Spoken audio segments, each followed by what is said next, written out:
begini ya. Jadi seperti yang tadi saya bilang ya.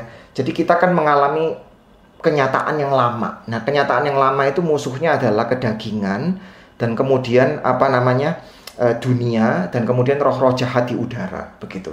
Nah, ini semua intinya apa? Intinya bahwa kita tidak mau lagi percaya kepada Tuhan. Nah, sekarang Yesus datang ke dunia ini.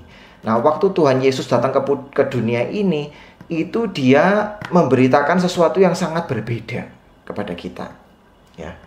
Nah, Tuhan Yesus menunjukkan bahwa kita mesti bertobat, percaya kepada Injil karena kerajaan Allah sudah dekat. Itu maksudnya Tuhan Yesus itu apa? Maksudnya Tuhan Yesus dengan berita itu adalah bahwa kita sekarang sudah berada di dalam kenyataan yang baru. Kita mesti meninggalkan kenyataan yang lama. Nah, kenyataan lama yang ditinggalkan, yang dimaksud oleh Tuhan Yesus itu yaitu kedagingan, kita meninggalkan dunia yang lama, dan kita juga meninggalkan perbudakan daripada kuasa iblis, begitu. Nah, waktu Tuhan Yesus ada di dalam dunia ini, Tuhan Yesus menunjukkan bahwa dia hidup di dalam kerajaan Allah. Nah, hidup di dalam kerajaan Allah itu artinya apa? Hidup di dalam suatu keadaan di mana Tuhan itu yang memerintah. Jadi yang memerintah sekarang itu bukan kecemasan kita, bukan kedagingan kita. Yang memerintah itu bukan roh jahat, yang memerintah itu bukan dunia, bukan kelemahan kita. Tapi yang memerintah sekarang itu adalah Tuhan sendiri. Jadi Tuhan itu menjadi kenyataan yang terbesar begitu di dunia ini. Tuhan ini menjadi kenyataan yang terbesar di dunia ini. Kita yang paling penting bukan kelemahan kita. Jadi masuk ke dalam kerajaan Allah, masuk ke dalam kerajaan Allah itu artinya bagi Tuhan Yesus waktu itu juga bagi kita, itu bukan berarti kita pindah ke satu negara yang baru atau kita masuk ke surga langsung, bukan itu. Tapi masuk ke dalam kerajaan Allah itu adalah masuk di dalam suatu keadaan di mana yang memerintah itu adalah Tuhan Allah sendiri. Jadi masuk ke dalam kerajaan Allah itu artinya kita masuk ke dalam suatu keadaan di mana yang memerintah siapa? Yang memerintah adalah Allah itu sendiri. Jadi yang paling besar sekarang siapa? Nah, yang besar itu adalah Tuhan Allah sendiri. Yang besar itu bukan kecemasan saya, bukan kelemahan saya. Yang besar itu bukan wabah. Yang besar itu bukan setan. Yang besar itu bukan dunia ini atau masyarakat ini. Tapi yang besar itu adalah Tuhan. Jadi masuk ke dalam kerajaan Allah itu berarti mau bertanya siapa yang paling besar, begitu. Ikut peraturan daripada siapa? Ikut aturannya siapa? Nah, ikut aturannya Tuhan sendiri. Jadi Tuhan Yesus hidup dengan percaya. Nah, dia lain dengan kita, dengan orang Israel, yaitu apa? Dia tidak menjadikan kelemahannya itu sebagai alasan untuk dia melawan Tuhan, begitu. Jadi dia tidak menjadikan kelemahannya itu sebagai alasan untuk dia bergantung kepada dirinya sendiri. Dia mau taat kepada Tuhan. Maka itu waktu dia dicobai, ya. Jadi waktu dia dicobai dan di dalam dicobai itu dia dipaksa untuk merubah batu menjadi roti. Ya, itu Tuhan Yesus tidak mau menurut. Tidak mau menurut, dia merasa bahwa kelemahan itu bukan menjadi, waktu itu kan dia lemah sekali, dia lapar. Itu bukan menjadi cara dia memuaskan dirinya sendiri, bukan. Tapi kelemahan itu justru kesempatan di mana dia itu lebih percaya dan taat kepada Tuhan. Sehingga hidup di dalam kerajaan Allah ini hidup yang sangat berbalikan dengan hidup di dalam dunia ini, begitu. Nah, itu makanya itu seperti yang saya katakan di minggu lalu, ini kita masuk ke dalam suatu kerajaan yang sungsang. Artinya kerajaan yang sangat terbalik. Hidup di dalam kerajaan ini itu sangat berbeda sekali dengan hidup di dalam dunia. Nah, kalau kita di dalam dunia ya, kita di dalam dunia itu yang paling penting adalah apa? Yang paling penting adalah kita menjadi orang yang kuat. Ya. Yang paling penting adalah kita menjadi orang yang nomor satu. Pemimpin adalah pemimpin yang di nomor satukan. Tapi Tuhan Yesus berkata orang yang menjadi pemimpin justru menjadi pelayan. Yang di dunia ini konsepnya apa? Tinggikan dirimu. Nah, tapi Tuhan Yesus bilang yang meninggikan diri justru direndahkan. Di dunia ini yang paling penting apa? Kita tertawa, berbahagia. Tapi Tuhan Yesus bilang yang berbahagia itu justru orang yang menangis. Jadi apa yang dikatakan oleh Tuhan Yesus ini semuanya berbalikan dengan standar dunia. Jadi ini merupakan sesuatu yang luar biasa, sesuatu yang baru. Nah, kita akan membaca bersama. Saya akan membacakan buat saudara Kolose pasal yang kedua. Ya. Kolose pasal yang kedua. Kolose pasal yang kedua ayat yang ke-11. Di dalam Dia kamu telah disunat, bukan dengan sunat yang dilakukan oleh manusia, tetapi dengan sunat Kristus yang terdiri dari penanggalan tubuh yang berdosa. Ya. Dan kemudian karena dengan Dia kamu dikuburkan di dalam baptisan, dan di dalam Dia kamu juga turut dibangkitkan juga oleh kepercayaanmu karena pada kerja kuasa Allah yang telah membangkitkan Dia dari antara orang mati. Dan kemudian ayat yang ke-15, Ia telah melucuti pemerintah-pemerintah dan penguasa-penguasa dan menjadikan mereka tontonan umum dalam kemenangannya atas mereka. Nah, jadi di dalam ayat-ayat ini yang kita lihat ini adalah apa? Nanti kita akan bicarakan bersama ya. Ini ayat-ayat yang sangat menarik sekali. Tetapi sayangnya di dalam bahasa Indonesia itu terjemahannya kurang begitu baik begitu. Nah, tapi sebetulnya ini karena di dalam bahasa aslinya ini memang agak rumit untuk diterjemahkan. Jadi di dalam ayat ini dikatakan ya, maksud daripada ayat tadi dalam Kolose ini, Yesus datang ke dunia itu bukan cuma memberitakan mengenai kenyataan yang baru.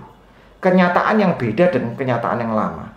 Kenyataan yang beda dengan kedagingan kita, dengan kelemahan kita, yang berbeda sekali dengan hal itu. Tapi di sini juga menunjukkan bahwa Tuhan Yesus mengalahkan iblis. Tuhan Yesus masuk ke dalam peperangan rohani itu justru dengan cara apa? Mati di kayu salib. Jadi ini sesuatu yang sangat menarik sekali. Sesuatu yang sangat menarik sekali bahwa senjata yang dipakai Tuhan Yesus untuk mengalahkan iblis itu justru alat untuk mengeksekusi orang mati. Alat untuk menghukum orang mati, untuk menghukum mati orang begitu. Nah, ini sekali lagi apa yang kita bisa pelajari dari Alkitab ini adalah logika Tuhan. Cara kerja Tuhan itu adalah cara yang sungsang. Nah, ini saya tulis di dalam grup chat nih. Sungsang, cara yang berbalikan dengan dunia. Nah, kalau kita lihat di dalam perjanjian lama ya, senjata yang dipakai Tuhan itu aneh-aneh ya. Untuk mengalahkan Goliat, Daud memakai ketapel, ya kan? Kemudian Samson itu memakai rahang keledai. Lalu Samgar itu mengalahkan musuh dengan tongkat. Jadi yang dipakai itu senjatanya aneh-aneh gitu ya.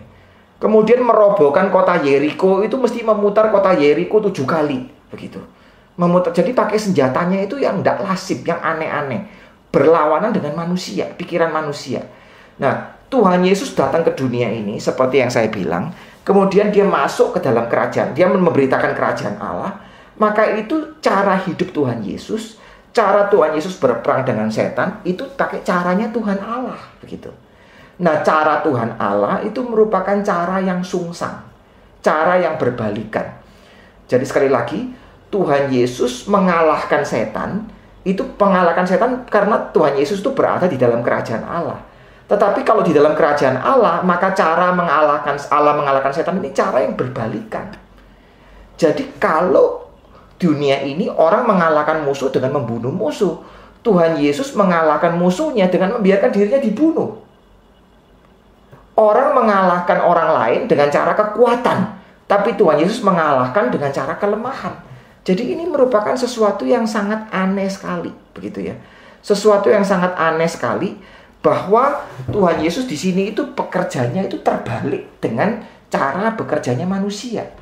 Jadi peperangan rohani ini dimenangkan secara terbalik. Ya, istilahnya seperti itu. Apa yang sebab dan apa yang akibat itu juga bisa dibalik. Jadi kalau dulu manusia hidup dan kemudian mati, sekarang dibalik sama Tuhan Yesus. Mati lalu hidup. Jadi hidup dimatikan kemudian hidup kembali. Jadi ini suatu peperangan yang bisa dibilang itu sungsang ya. Artinya sungsang itu artinya apa? Berbalikan. Nah, begitu.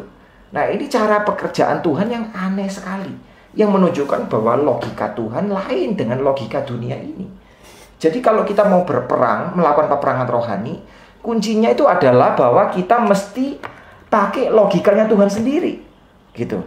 Jadi kuncinya itu adalah kita mesti memakai cara pikir Tuhan, memakai cara Tuhan. Nah, ini cara yang aneh, ya, cara yang aneh sekali. Jadi Tuhan justru itu berbeda dengan superpower yang kita lihat di film-film, gitu ya. Kalau kita, jadi ada satu orang hamba Tuhan yang mengatakan hal ini. Jadi ini menarik sekali. Jadi kalau superpower seperti Batman, Superman, ya kan semua orang sekarang suka nih ya. Banyak anak-anak suka nih. Avengers, superpower itu. Mereka mengalahkan musuh dengan apa? Wah, jagoan, semuanya kekar. Kemudian mereka tonjok itu musuhnya, atau mereka bunuh musuhnya. Tapi Tuhan Yesus ini, ya, Tuhan Yesus ini yang adalah superpower dari Tuhan, ya, kekuatan daripada Tuhan. Tuhan Yesus mengalahkan musuh justru dengan membiarkan musuhnya itu menyakiti dia. Membiarkan musuhnya itu apa? Membunuh dia. Jadi ini merupakan cara kerja yang aneh. Ini merupakan kemenangan yang sangat aneh sekali. Ya, sangat aneh sekali. Kok bisa seperti ini? Nah, kuncinya dari keanehan ini ada di dalam Kolose pasal 2 ayat 15. Nah, ini coba saya bacakan ya. Ia telah melucuti pemerintah-pemerintah dan penguasa dan menjadikan mereka tontonan umum di dalam kemenangannya atas mereka. Jadi Tuhan Yesus ini telah melucuti para penguasa-penguasa. Jadi melucuti setan, istilahnya gitu. Melucuti setan dan menjadikan mereka tontonan. Tontonan. Nah, ini menjadikan mereka tontonan itu artinya apa? Tontonan umum di dalam kemenangannya. Jadi zaman dulu ya, kalau kaisar menang di dalam kerajaan Romawi, kalau kaisar menang, maka kaisar itu pakai kereta gitu ya. Pakai kereta. Lalu musuh-musuhnya itu diikat gitu. Diikat, dipertontonkan. Dan kemudian di belakang musuhnya itu ada senjatanya kaisar. Senjatanya kaisar itu apa? Pedangnya atau tombaknya. Nah, ini dari menurut Paulus, Yesus itu sepertinya lagi parade kemenangan. Lagi pawai parade kemenangan. Dan di dalam kemenangan Yesus itu ada begitu banyak musuh-musuhnya yang adalah roh-roh jahat ini dipamerkan. Nah, lucunya di sini, senjatanya Tuhan Yesus itu bukan pedang atau tombak, tapi salib. Jadi kita mesti lihat salib itu merupakan tanda kemenangan sebetulnya. Nah, ini merupakan cara kerja Tuhan yang betul-betul gak normal bagi ukuran manusia. Betul-betul gak natural. Karena apa? Karena yang menjadi tanda kemenangan Tuhan itu justru alat untuk menghukum mati orang. Salib, begitu. Ya. Jadi salib itu malah menjadi suatu senjata kemenangan. Nah, yang menarik sekali adalah kata ini. Ia melucuti pemerintah-pemerintah dan penguasa. Melucuti. Kata melucuti ini artinya apa ya? Kata melucuti pemerintah dan penguasa ini. Nah, ini ya, melucuti itu artinya membuka. Jadi seperti orang membuka baju begitu ya. Melucuti itu artinya seperti orang yang membuka baju. Nah, saya mau menjelaskan kepada saudara beberapa hal yang menarik dari arti kata melucuti ini. Ya, melucuti. Nah, jadi yang pertama seperti ini ya. Melucuti itu berasal dari kata membuka, ya, membuka baju begitu ya. Nah, ini orang Yunani ini menarik sekali ya. Di dalam bahasa Yunani itu ada bahasa aktif, pasif, atau juga ada yang disebut sebagai middle voice. Jadi middle voice itu artinya apa? Ya, aktif dan pasif sekaligus. Aktif yang pasif, pasif yang aktif. Nah, ini artinya apa? Kalau aktif itu artinya misalnya saya memukul orang, nah itu aktif. Tapi kalau saya dipukul orang itu apa? Pasif. Betul nggak? Saya jadi korban. Saya memberi sesuatu ke orang lain, memberi uang ke orang lain, itu pasif atau aktif? Aktif. Tapi kalau orang lain saya diberikan sesuatu oleh orang lain, itu pasif. Betul nggak? Jadi kita itu kalau mengerjakan sesuatu itu aktif. Tapi kalau kita yang dikerjai, itu namanya pasif. Betul nggak? Nah, orang Yunani ini menarik sekali. Mereka merasa ada pekerjaan tertentu atau action tertentu yang sekaligus pasif dan aktif. Jadi kepasifan yang aktif dan keaktifan yang pasif ya, istilahnya seperti itu. Contohnya apa? Nah, dia lucu. Contohnya pakai baju atau membuka baju. Kalau pakai baju, membuka baju itu yang aktif siapa? Ya saya. Saya membuka baju, ya saya pakai baju. Tapi yang pasif siapa? Ya saya juga. Karena yang dipakein baju ya saya sendiri. Betul nggak? Yang dibukain baju ya apa? Juga saya sendiri. Jadi itu ya pasif ya apa? Ya aktif. Lucu ya. Jadi kurang lebih seperti itu ya. Nah, saya kadang-kadang memberikan contoh ke murid saya ya. Orang yang pasif dan aktif itu seperti orang yang tenggelam ya. Orang yang tenggelam. Lalu waktu orang itu tenggelam, kita mau menolong orang tersebut. Nah, jadi waktu orang itu mentenggelam, kita mau menolong orang itu tersebut. Nah, kita bilang ke orang itu jangan gerak-gerak. Kalau gerak-gerak terlalu banyak, nah saya tidak akan kuat menolong kamu. Itu akan berat sekali. Ya, mendingan kamu pasrah. Tapi mau tenggelam pasrah itu kan nggak gampang. Karena kita takut kan. Jadi mau pasrah supaya ditolong itu ya aktif ya pasif. Kurang lebih seperti itu. Nah, melucuti ini di dalam bahasa kerjanya itu sesuatu yang aktif dan pasif sekaligus. Ya. Nah, ini artinya apa? Nah, nanti saya kasih jelaskan lebih jelas. Jadi ibaratnya mengerti ya. Kalau saya pakai baju atau saya membuka baju, itu siapa yang dibukain baju atau dipakein baju? Ya saya sendiri. Tapi saya sendiri yang mengerjakan. Ya aktif ya pasif. Artinya seperti itu. Nah, kedua, waktu melucuti penguasa dan penguasa di udara atau melucuti iblis, itu artinya apa di sini, saudara? Nah, melucuti di sini itu artinya kurang lebih seperti ini. Sepertinya itu, ini kalau dalam bahasa Indonesia tidak terlalu jelas ya. Di dalam bahasa Inggris pun tidak terlalu jelas. Artinya kurang lebih seperti itu. Sepertinya waktu Tuhan Yesus di kayu salib, itu badannya itu lagi dikeroyok oleh roh-roh jahat, oleh penguasa di udara. Sepertinya dia lagi diterkam, ya, dikepung oleh penguasa di udara. Tapi justru waktu mereka mengepung Tuhan Yesus seperti itu, ya, justru waktu mereka mengepung Tuhan Yesus seperti itu, Tuhan Yesus malah waktu di kayu salib itu malah apa? Malah menghancurkan mereka, melucuti mereka. Jadi sepertinya di kayu salib itu Tuhan Yesus tuh lagi membuka baju, tapi yang dibuka itu bukan bajunya, yang dibuka itu ya cengkeraman kuasa gelap itu. Kuasa gelap itu yang dibongkar sama Tuhan Yesus. Nah, ini merupakan sesuatu yang ironis. Tuhan itu selalu suka pakai cara yang ironis. Untuk mengalahkan Goliat, pakai Daud, pakai ketapel. Ironis kan? Ya kan? Nah, Samson mengalahkan musuh pakai rahang keledai. Ironis. Ya kan? Nah, ini Tuhan Yesus memakai cara yang ironis. Yaitu kelihatannya dia yang dilucuti. Kelihatannya bajunya yang dibuka. Tapi sebetulnya yang dilucuti itu justru musuhnya. Ya, yang dikalahkan itu apa? Justru musuhnya, iblis yang dikalahkan. Justru waktu Tuhan Yesus disalib, di kayu salib, iblis itu kalah. Jadi dengan ini kita bisa melihat kebangkitan itu bukan kemenangan itu bukan cuma lewat kebangkitan. Kemenangan itu justru dimulai di kayu salib. Ya, Tuhan Yesus mengalahkan iblis dengan mati di kayu salib. Justru kebangkitan itu merupakan wujud dari kemenangan yang sudah diperoleh di kayu salib. Ya. Nah, Bapak gereja di gereja-gereja awal itu mereka pakai cara seperti ini untuk mengerti Tuhan Yesus, mengerti pengorbanan Tuhan Yesus. Yaitu mereka pakai cara itu sepertinya Allah Bapa. Ya, ini kalau mau ngomong contoh ini mesti hati-hati ya. Ini saya karena ini PA saya ngomong contoh ini ya, tapi harap jangan diomong di luar-luar nanti disalahpahami. Jadi ini contoh menarik. Sepertinya Tuhan Allah itu lagi mau memancing iblis, memancing ikan. Waktu Tuhan Allah mau memancing ikan, umpannya itu Tuhan Yesus. Jadi begitu iblis lihat umpan Tuhan Yesus, ikannya itu menerkam Tuhan Yesus. Wah, diterkam seperti itu. Waktu diterkam, yaitu waktu iblis mengalahkan Tuhan Yesus di kayu salib, Tuhan Yesus dari dalam bagaimana? Mengalahkan iblis. Iblisnya ganti yang diterkam. Jadi salib itu seperti itu. Sesuatu yang mengalahkan sebetulnya. Nah, tapi ini memang bukan berarti apa? Bukan berarti bahwa Allah menipu iblis, tapi iblis sendiri tertipu oleh kejahatannya sendiri. Nah, ini artinya apa? Tuhan Yesus itu sepertinya pasif. Ya, dia diserahkan untuk disalib, dimatikan, tapi kepasifannya Tuhan Yesus ini sebetulnya merupakan sesuatu yang sangat aktif. Ya. Kepasifannya Tuhan Yesus ini justru adalah kepasifan yang mengalahkan setan.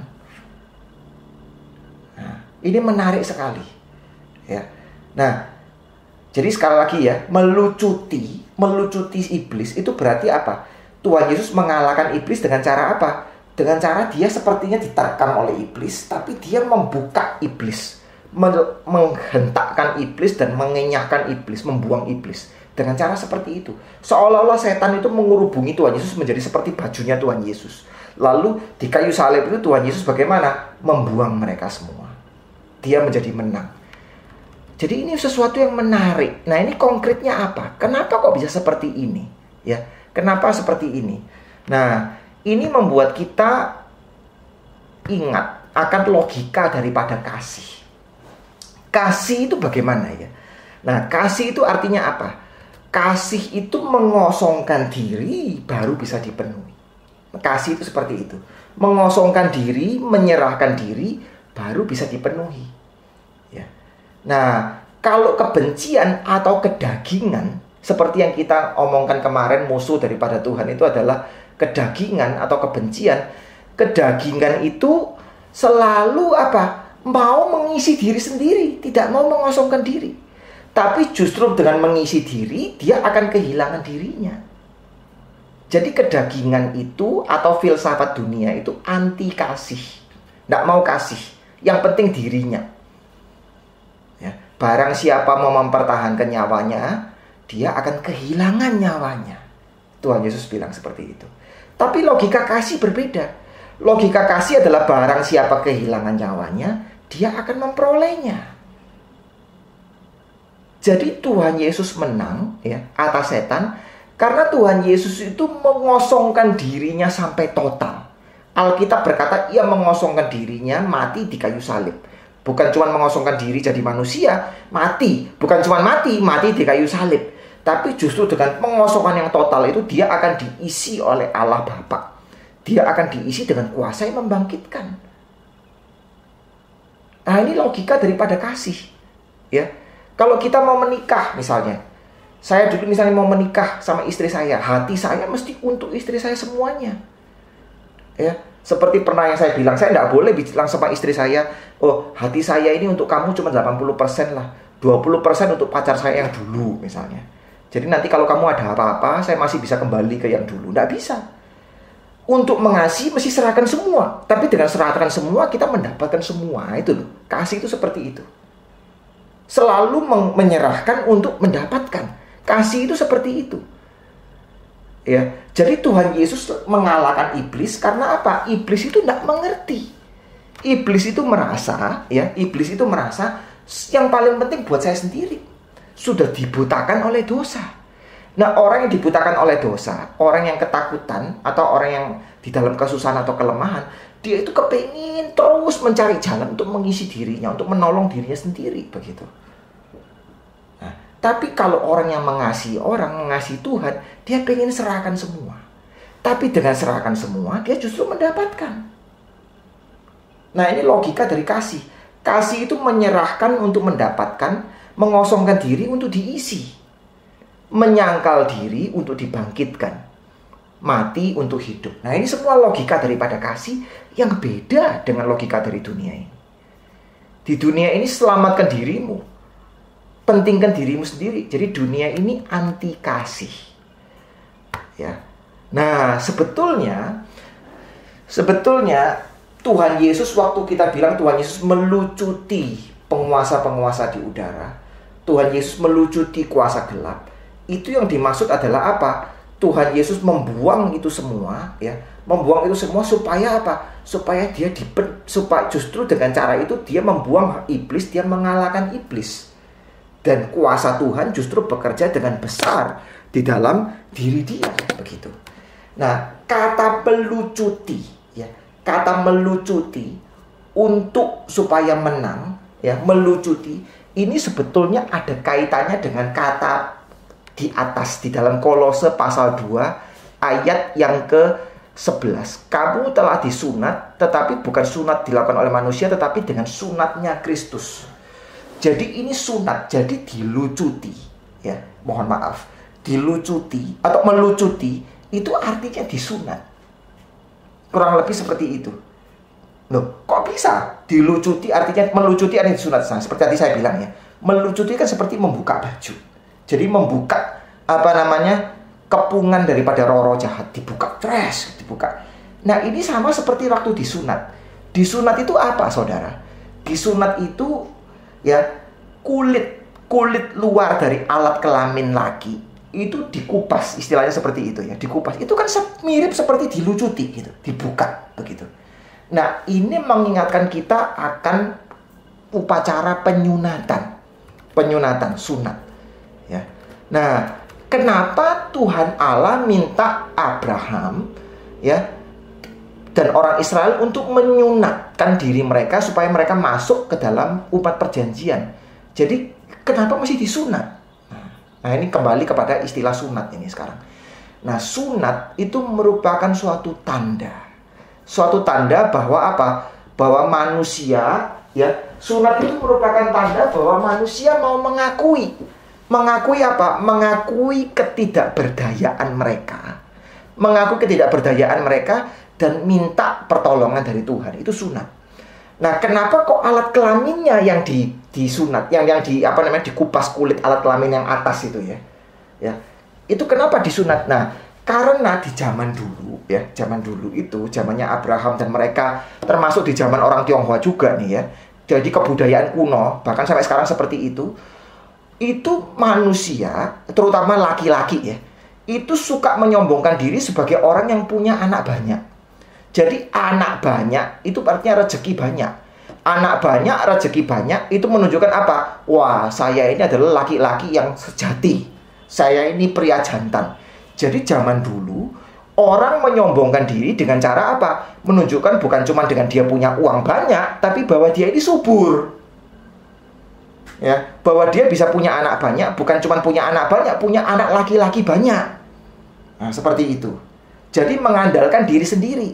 Nah, waktu Tuhan minta Abraham menyunat dirinya, waktu Tuhan minta orang Israel menyunat dirinya, itu Tuhan menunjukkan bangsa Israel ini bisa ada. Itu bukan karena Abraham itu subur. Bangsa Israel ini bisa ada, itu mujizat. Karena Abraham dan Sarah itu sudah apa? Tidak mungkin bisa punya anak. Jadi disunat itu artinya diperingati, dikasih ingatan. Ini bangsa yang lahir dari mujizat. Ini bangsa yang lahir bukan dari kesuburan pria, ya, bukan dari kejantanan laki-laki, ya, seperti itu. Jadi Abraham ini dibilangin oleh Tuhan kan, lewat engkau seluruh bangsa di dunia ini mendapatkan berkat. Apa artinya lewat engkau seluruh dunia mendapatkan berkat? Artinya aku, kalau saya misalnya mewakili Tuhan ya, aku mau menyelamatkan dunia dari kedagingan. Dan kedagingan ini selalu artinya apa? Bersandar pada diri sendiri. Tidak mau bersandar pada Tuhan. Jadi sunat itu daging lagi dioperasi. Maksudnya apa? Menunjukkan bahwa manusia mesti meninggalkan filsafat yang lama. Bersandar pada diri sendiri. Dan sekarang mulai bersandar kepada siapa? Kepada Tuhan. Nah, ini logikanya sunat. Logikanya sunat itu apa? Nah, saya kasih tahu logikanya sunat itu apa ya. Logikanya sunat itu minus sama dengan plus. Dikurangi itu artinya ditambah dengan kuasa Tuhan. Itu logikanya sunat. Ya. Ini juga logikanya kasih. Logikanya kasih itu apa? Minus sama dengan plus. Mengurangi, mengosongkan diri akan dipenuhi. Itu logikanya kasih. Memberi lebih baik daripada menerima, karena dia akan menerima lebih besar dari Tuhan. Nah, jadi logika kasih, tadi kan saya bilang kasih ya, mengosongkan diri untuk dipenuhi, itu kasih, ya kan? Mati tapi dibangkitkan, itu kasih. Tapi itu sama dengan logikanya sunat. Bersandar pada Tuhan itu artinya apa? Minus sama dengan plus. Maka itu Tuhan menunjukkan ke orang Israel, coba kurangi kulit daripada alat kelaminmu. Disunat. Nah, itu menunjukkan apa? Kamu minus, plusnya dari saya. Nah, maksudnya seperti itu. Jadi ini bangsa yang bersandar kepada Tuhan. Sehingga cerita daripada orang Israel, sejarah daripada orang Israel, cerita dari orang Israel itu adalah cerita dari bangsa yang bersunat. Nah, bangsa yang bersunat ini ceritanya unik sekali. Cerita yang tidak masuk akal.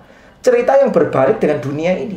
Pertama, saudara lihat, orang Israel itu bangsa yang Tuhan bilang tidak boleh ada tentara sebetulnya. Ini bangsa tidak boleh ada tentara, mana bisa? Bersandar pada Tuhan. Kecuali kalau mau perang, baru ayo kita rame-rame, kita ikut bersatu melawan musuh. Tapi tidak perlu ada tentara.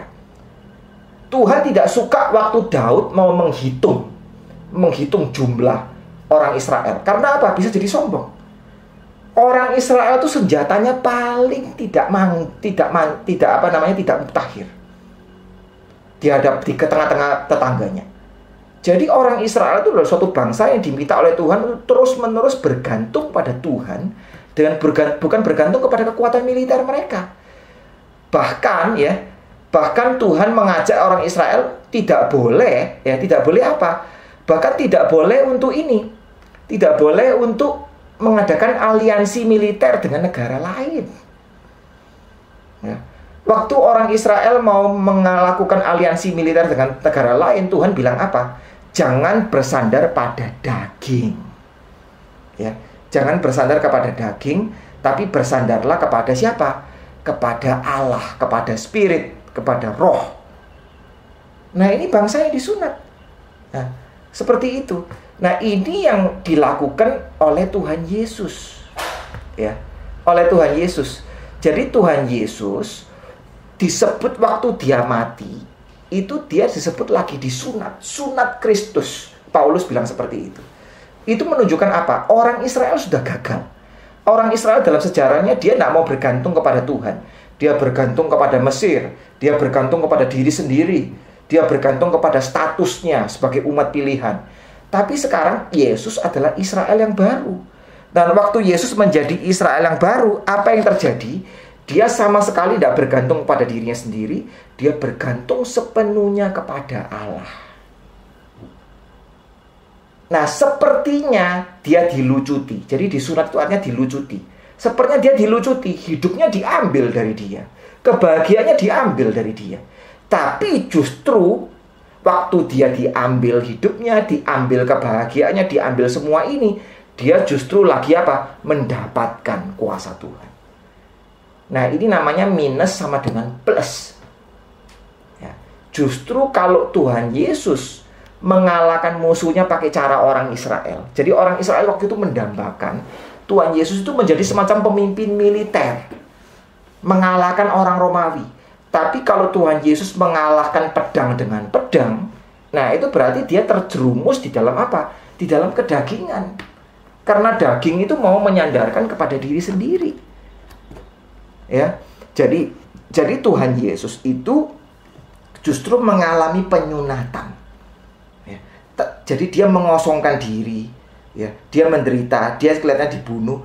Tapi pada saat dia dibunuh atau menderita seperti itu, dia justru lagi mengalahkan iblis.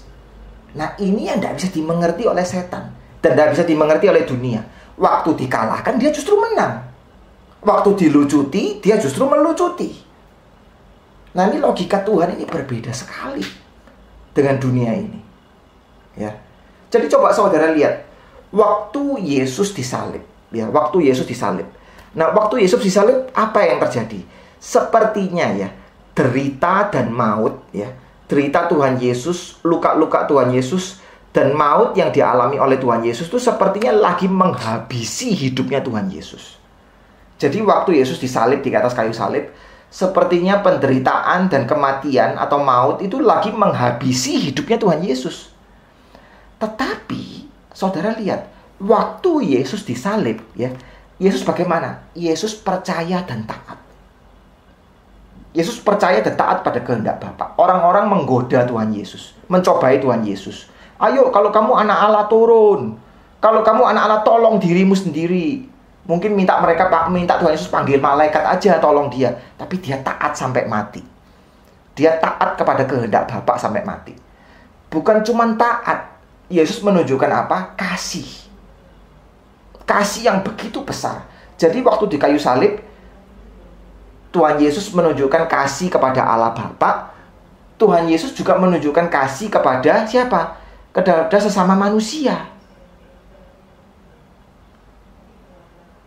Gitu ya. Jadi Yesus mengasihi Allah Bapa, mengasihi manusia. Bahkan Yesus mengatakan, Tuhan ampuni, mereka tidak mengerti apa yang diperbuat. Ya. Kasih, ketaatan, ya, dan juga ada iman.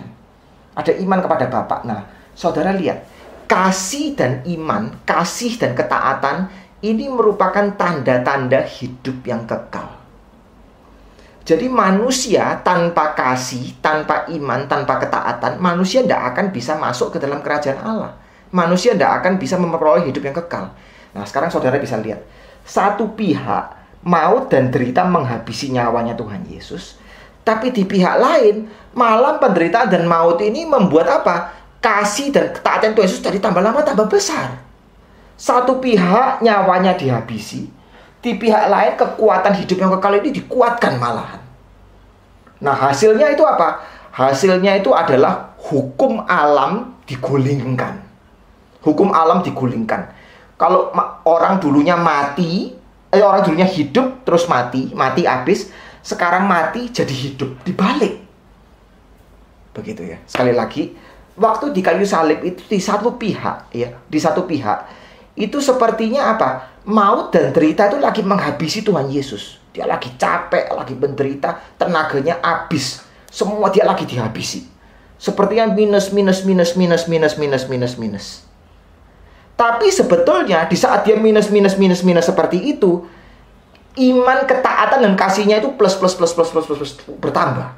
Dia mengasihi Bapa, dia taat kepada Bapa sampai mati, sehingga waktu dia mati dia bilang, "Bapa, kepadamu aku serahkan nyawaku." Itu ketaatan yang luar biasa. Dia berteriak, "Tuhan, ampuni mereka karena mereka tidak mengetahui apa yang mereka perbuat." Itu kasih yang luar biasa. Nah, ini plus. Kasih dan iman itu justru hidup yang baru, hidup yang kekal. Jadi di saat dia minus, itu plusnya datang. Nah, plusnya ini tidak bisa plusnya ini nggak bisa ditampung oleh kematian. Akibatnya apa yang terjadi? Yang terjadi di kayu salib itu adalah suatu ironi yang luar biasa. Ironi yang luar biasa ini di mana? Yaitu Yesus mematikan kematian. Nah, luar biasa ya. Yesus membuat maut mati, mengalahkan kematian. Jadi kematian ini dimatikan oleh Yesus. Hukum alam itu jadi terbalik. Orang hidup setelah hidup pasti mati. Tapi di dalam kasusnya Yesus, mati hidup. Karena waktu dia mau mati ini, kekuatan hidup yang baru ini muncul dengan luar biasa. Nah, ini cara kerja Tuhan. Ya. Nah, jadi waktu Yesus disalib, waktu Yesus disalib, kita semua itu disatukan dengan Tuhan Yesus. Jadi ibaratnya Yesus waktu di kayu salib itu dia mewakili kita juga. Dia mewakili kita orang yang berdosa, sehingga walaupun dia tidak berdosa, dia itu mengalami hukuman dari kita. Hukuman dari kita itu apa? Wah, dikelilingi dan sepertinya diterkam oleh kuasa gelap. Itu hukuman kita. Masuk ke dalam neraka diterkam oleh kuasa gelap. Tetapi justru apa? Tuhan Yesus mengalahkan kuasa gelap ini. Sepertinya dia diterkam, nggak taunya dia dari dalam keluar menerkam balik kuasa gelap, mengalahkan iblis. Nah, kita yang berada di dalam Tuhan Yesus, kita mengalami kemenangan ini, berpartisipasi di dalam kemenangan Tuhan. Oleh karena itu Alkitab mengatakan, seperti yang tadi dikatakan oleh Paulus, kamu telah disunat dengan sunat Kristus. Ya, Alkitab mengatakan kamu telah disunat dengan sunat Kristus. Artinya apa? Saya dan saudara semua, kita semua berbagian di dalam kemenangan ini. Nah, waktu kita berbagian di dalam kemenangan ini, ya, tubuh dosa hilang kuasanya. Paulus bilang gitu. Maksudnya apa? Kita masih bisa berdosa, kita masih bisa digoda, cuman kita sekarang sudah tidak dikendalikan oleh daging, kita tidak dikendalikan oleh dunia lagi. Tubuh dosa, maksudnya tubuh dosa itu adalah tubuh yang dikendalikan, ya, yang dikendalikan oleh dosa, yang dikendalikan oleh kuasa jahat itu sudah dihilangkan. Kita sekarang merdeka. Karena apa? Waktu Yesus disalib, istilahnya ini ya, kita juga disalib sama dengan Tuhan Yesus, karena Yesus bersatu mewakili kita. Begitu. Sehingga kita sekarang menang. Nah, ini merupakan sesuatu yang sangat dalam ya. Kolose pasal 2 ini nanti saya akan terangkan lagi. Nah, di kali yang akan datang akan saya lanjutkan lagi. Ya, kali ini keterangan eksegesinya sampai di sini dulu, tapi sekarang aplikasi praktisnya. Aplikasi praktisnya apa? Jadi di sini kita tadi melihat ya, Yesus menang justru lewat dikalahkan. Yesus aktif justru lewat cara pasif. Gitu ya. Minus sama dengan plus. Begitu ya. Nah, ini untuk kita orang Kristen itu apa? Apa faedahnya? Ya, yang pertama faedahnya seperti yang saya tadi sudah bilang, kita sekarang sudah mengalami kemenangan. Ya, kita sudah menang. Tubuh dosa kehilangan kuasanya. Kita tidak mau lagi diperhambakan oleh kedagingan, oleh dunia, oleh hal-hal seperti itu. Yesus sudah mengalahkan kuasa gelap. Itu yang pertama. Nah, yang kedua kita mesti meneladani Tuhan Yesus. Cara kita menang di dalam peperangan rohani itu adalah cara seperti ini. Ya. Cara seperti ini, cara yang terbalik dengan dunia. Cara yang sungsang. Ya. Orang dunia menekankan yang penting itu keras. Ya, jahat dikit tak apa-apa. Tuhan Yesus bilang, orang yang lemah lembut berbahagia. Dunia mengatakan yang penting kamu punya banyak hal. Tapi Tuhan Yesus bilang yang miskin rohaninya itu yang berbahagia. Ini berbalikan. Cara yang berbalikan. Nah, untuk mendapatkan cara yang berbalikan ini kita hidup bagaimana? Nah, salah satu intinya cara yang kita bisa andalkan di dalam mengalahkan kuasa gelap, di dalam kita berperang dalam rohani itu adalah kita belajar untuk menunggu Tuhan. Ya, kita belajar untuk menunggu Tuhan. To wait for the Lord, ya, menunggu Tuhan. Jadi waktu Yesus di kayu salib, itu dia tidak mengambil tindakan sendiri. Dia bilang, dia bisa panggil malaikat untuk datang untuk menolong dia. Dia bilang dia punya kuasa untuk itu. Ya, tapi dia menunggu Tuhan. Ya. Dia tidak mengambil tindakan sendiri. Dan kalau kita lihat di dunia ini ya, itu banyak orang, kita lihat di dalam Alkitab ini, dari perjanjian lama sampai perjanjian baru, itu orang-orang yang dipilih Tuhan, itu orang-orang yang dipanggil untuk menjadi penunggu Tuhan. Hana dan Simeon mesti menunggu Mesias datang. Ya. Maria dan Elizabeth mesti menunggu. Abraham mesti menunggu sampai Ishak dilahirkan. Ya. Yusuf mesti menunggu sampai mimpinya itu menjadi kenyataan. Daud setelah diurapi mesti menunggu. Dan Yesus pun mesti menunggu. Ya. Jadi itu menunggu. Dan kita tidak suka menunggu. Karena apa? Karena kita suka to be in control of everything. Kita suka semuanya itu kita yang kerjain. Ya. Nah, ini bukan berarti kalau kita menunggu itu semua jangan kerja. Bukan berarti seperti itu. Itu ekstrim. Tapi menunggu itu artinya apa ya? Nah, menunggu itu artinya ya kita itu taat kepada Tuhan. Meskipun keadaan ini kita nggak mengerti. Meskipun sekarang ini kita sepertinya lost control. Ya, di dalam keadaan pandemi seperti ini ya. Ini bukan salah kita. Ya, kita bukan yang nyebarin. Ini gimana kok kita sekarang jadi korbannya ya. Kita kadang-kadang bingung. Atau mungkin kita kehilangan pekerjaan. Kita kehilangan mata pencarian. Atau ekonomi kita jadi merosot. Ya. Atau kita jadi stres karena lebih sering di rumah ya, dan berbagai macam hal. Kita tidak mengerti. Tetapi di dalam ketidakmengertian ini, di dalam kita tidak bisa mengontrol keadaan, kita jangan lupa minus sama dengan plus. Pasif itu bisa jadi aktif. Justru lewat cara seperti ini kita menjadi seperti Tuhan Yesus, menunggu. Menunggu dengan kita taat pada Tuhan. Kita tahu bahwa Tuhan itu pasti bekerja. Kita tahu bahwa Tuhan punya rencana. Dan bukan cuman itu. Menunggu itu menunggu dalam kasih. Ya, karena kita mau dalam menunggu itu kita lebih mengasihi Tuhan, lebih mengasihi orang lain. Kita mau melayani orang lain juga. Nah, jadi menunggu itu maksudnya seperti itu. Nah, orang yang menunggu ya, orang yang menunggu itu adalah seperti yang tadi dikatakan orang yang taat ya, orang yang mau percaya kepada Tuhan. Nah, bukan cuma seperti itu.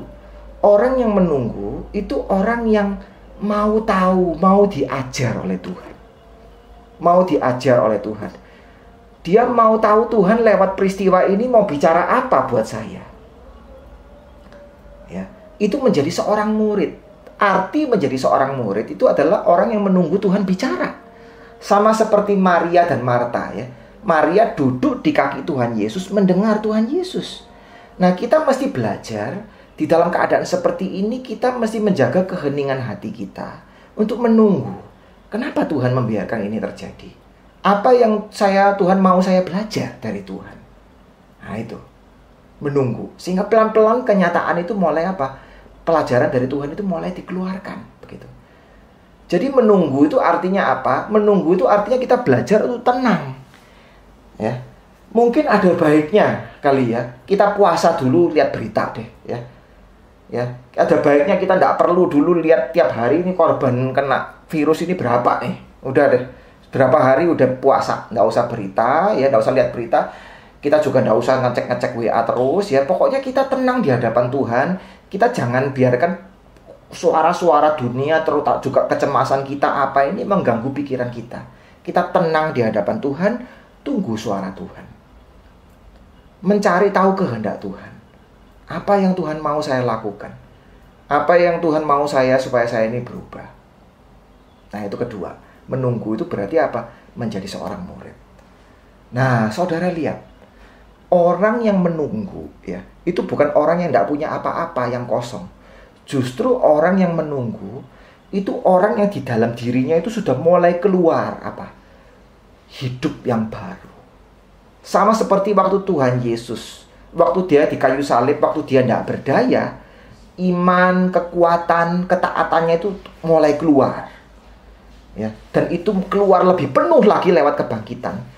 Justru di saat saudara dan saya belajar menunggu, unsur-unsur kenyataan baru, unsur-unsur hidup baru itu, iman, pengharapan, dan kasih itu mulai keluar di dalam hidup kita. Justru waktu dengan kita menunggu, itu hidup yang kekal itu mulai keluar. Kebangkitan itu mulai dialami. Iblis mulai dikalahkan. Kebangkitan itu mulai kita alami. Surga sudah mulai datang di bumi. Kerajaan Allah sudah mulai nyata lewat hidup kita. Jadi sekali lagi ya, cara Tuhan yang aneh ini, cara Tuhan Yesus yang aneh ini justru menunjukkan apa? Menunjukkan kepada kita mesti menunggu. Pasif yang aktif, ya. Menunggu kepada Tuhan, belajar untuk menunggu. Belajar menunggu itu artinya apa? Seperti tadi yang saya katakan. Yang pertama, kita tahu bahwa kita tidak bisa kontrol keadaan ini. Kita mau belajar, mau tunggu kehendak Tuhan. Orang yang hidup di dunia, hidup dalam kedagingan, itu orang yang kepingin menyelamatkan dirinya.